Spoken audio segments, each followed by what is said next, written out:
And back to COVID-19, we are in a place right now where there's still a degree of uncertainty, as we talked about yesterday. So it is, or last week. So it is important and timely for us to go through where we are with our pandemic here in British Columbia. To start with, this is the geographic distribution of COVID-19 by local health area with the week of November 28th to December 4th. As you can see, we continue to have high rates of transmission in some communities around the province, but we have also seen dramatic decreases in communities where vaccination rates in particular have gone up. So we still have challenges in areas in the north, particularly in the Peace region. We have seen cases come down in Fort Nelson, and that's great to see, as well as in areas around Golden and in the interior.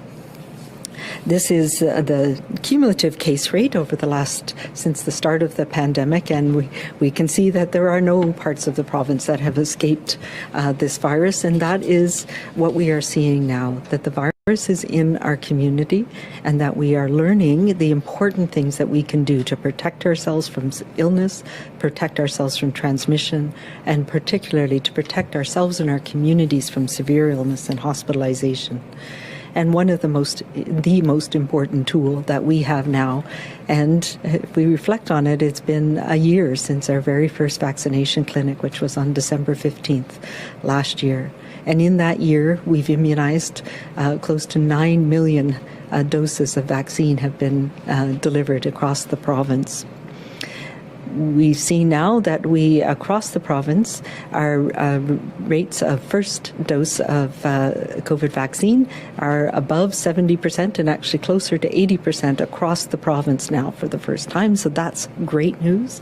And where we see the triangles indicates where we're seeing the most increase in first doses, and that is great to see, is in places in the Peace River, in Fort Nelson, in the Caribbean-Chilcotin areas, in Quesnel. Important gains that we have made in protection in those communities. If we look at second dose, again, it reflects that we now are above 60% and close to 70% across the entire province, and increases in those areas that have been dramatically affected in the most recent months. And we see the protection that we get from vaccination. And now we know that we need to focus as well, after 6 months, on enhancing that protection through the booster dose program.